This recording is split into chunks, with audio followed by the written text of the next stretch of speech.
हे cockroach जी, आपका बहुत बहुत धन्यवाद कि आप दिल्ली आ रहे हैं। आपका स्वागत। आप तो पता नहीं किस ज़माने से इस दुनिया में हैं। जो साइंटिस्ट हैं उन्होंने हिसाब लगा के बताया कि कम से कम 32 से 34 करोड़ साल पहले से आप यहाँ विराजते हैं, यहीं रहते हैं।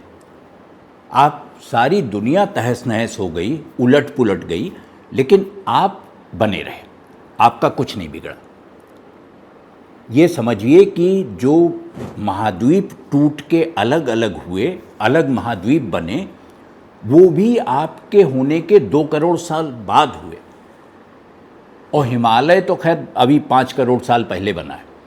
तो आपकी उपस्थिति, आपकी मौजूदगी दिल्ली में 6 तारीख को जंतर मंतर पर क्या करेगी, हम में से किसी को नहीं मालूम है। लेकिन आप चूँकि समझदार हैं, आप बहुत पुराने हैं, बुज़ुर्ग हैं, तो आपकी बात लोग हो सकता है सुने, और इसलिए भी सुनेंगे क्योंकि आप सबकी बात सुनते हैं। तो हो सकता है आपने जेन ज़ी जिसे कहते हैं, नए लड़के, उनकी बात भी सुनी होगी, और हो सकता है इसीलिए आपने फैसला किया हो कि जंतर मंतर आना है। हे काकरोच जी, आप समझदार तो हैं ही, साथ ही शायद बहुत कम लोग जानते हैं कि आप एक निहायत सामाजिक प्राणी हैं, सामाजिक जीव हैं। आप घर बनाते हैं और उस घर में आप अकेले नहीं रहते, आपका परिवार रहता है, आपकी पत्नी, आपके बच्चे रहते हैं। आप उन सब से बात करते हैं, संवाद की एक शैली है आपकी, आप अपने ढंग से अपनी बात कहते हैं और सुनते भी हैं। और इसके साथ साथ आप पहचानते हैं अपने रिश्तेदारों को, अपने बच्चों को, आपकी पहचान में कभी कोई गड़बड़ नहीं होती।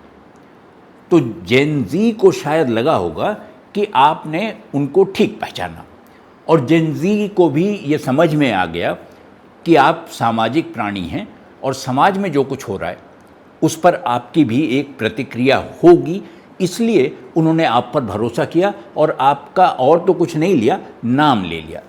अभिजीत दीपके, ये जो इसके संस्थापक कॉकरोच पार्टी के, वो बिल्कुल अच्छी तरह आपको समझते थे।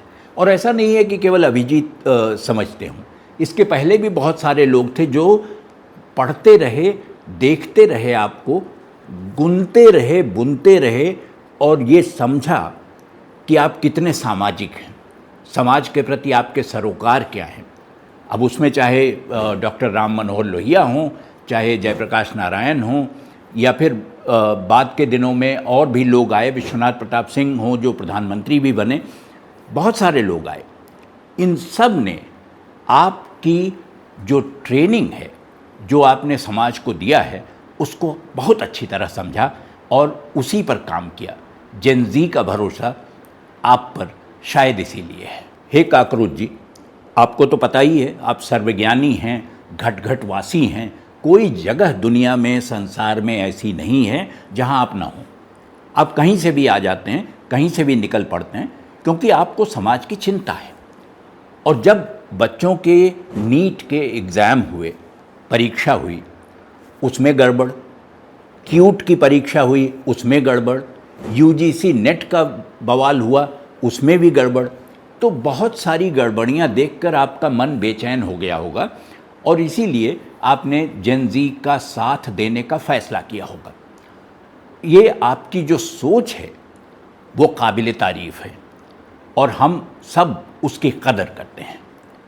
लेकिन मुझे एक चीज़ समझ में नहीं आई कि ये काम, चूँकि आप संवाद में बहुत प्रवीण हैं, तो अपने लोगों के साथ दूसरे कॉकरोचों से बात करते हुए तो आप जो बात करते हैं, कहते हैं, सुनते हैं, वो तो है ही। तो ये काम तो आप घर में रहकर भी कर सकते थे, बच्चों को समझा सकते थे कि निराश मत होना, ये स्थितियां हैं, ये बदल जाएंगी, कोई चीज़ इस दुनिया में स्थायी नहीं है, परमानेंट नहीं है। ये बात आप वहाँ भी कह सकते थे, लेकिन आपने जंतर मंतर चुना। बस यही थोड़ा सा समझ में नहीं आता कि जंतर मंतर पर आपके आने की बड़ी वजह क्या है। ये वजह तो ठीक है कि ये जेन ज़ी के साथ खड़े होने का समय है, लेकिन आपने उसके लिए एक सार्वजनिक स्थान चुना, ये क्यों किया, ये पता नहीं चल पा रहा है। हे कॉकरोच जी, आप दिल्ली आ रहे हैं और दिल्ली आने से पहले आप यहाँ पहुँच चुके हैं। अभिजीत बॉस्टन से, अमेरिका से चल के दिल्ली आए, इसके पहले उनकी बातें, उनके बयान, उनकी प्रेस कॉन्फ्रेंस, उनके इंटरव्यू, उनकी तस्वीरें इतनी जगह फैल गई हैं कि पूरे हिंदुस्तान में शायद ही कोई होगा जो अभिजीत और कॉकरोच के नाम से परिचित ना हो। तो आपने तो उनके आने से पहले ही उनका डंका बजा दिया पूरे देश में, सब लोग इंतज़ार ही कर रहे हैं। लेकिन सवाल ये है कि ये सब आप कहते हैं कि आपने कोई अभी परमिशन ली नहीं है कि आप वहाँ जाके धरने पर बैठेंगे, जबकि उसके लिए पुलिस की परमिशन चाहिए होती है। आप कहते हैं वो मिल जाएगी।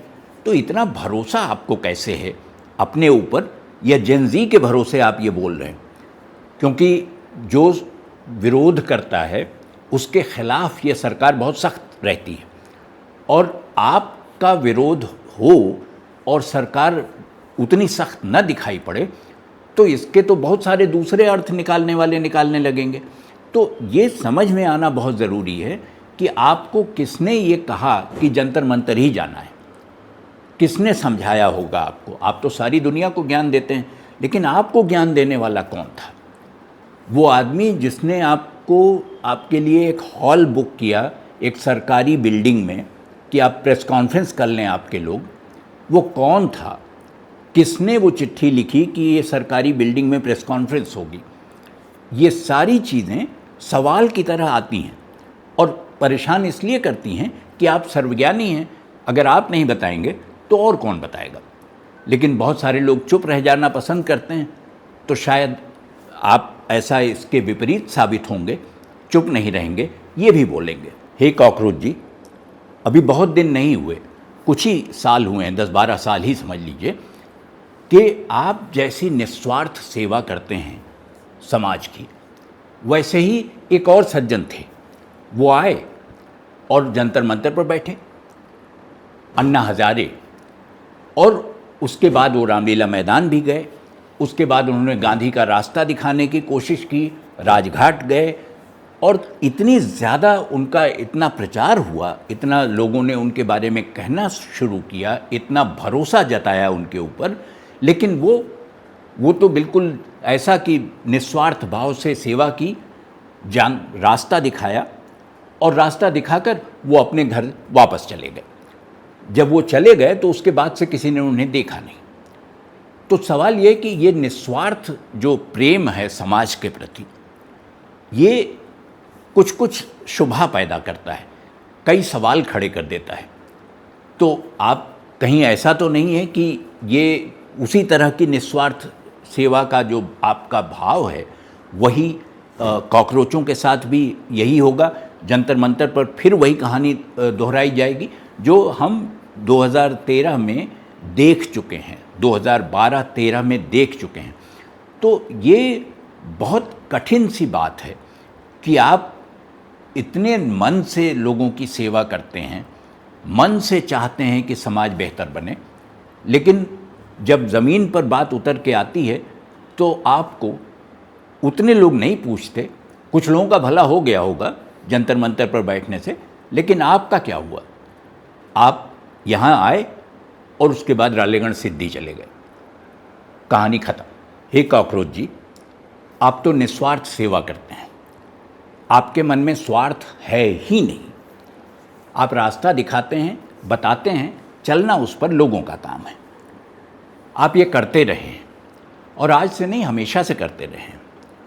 बहुत सारे लोग ऐसे आए, बहुत सारे संगठन ऐसे आए जिन्होंने अपनी शक्ति का प्रदर्शन किया बिल्कुल निरपेक्ष भाव से, और सत्ता की चूलें हिला दी, सत्ता उखड़ गई।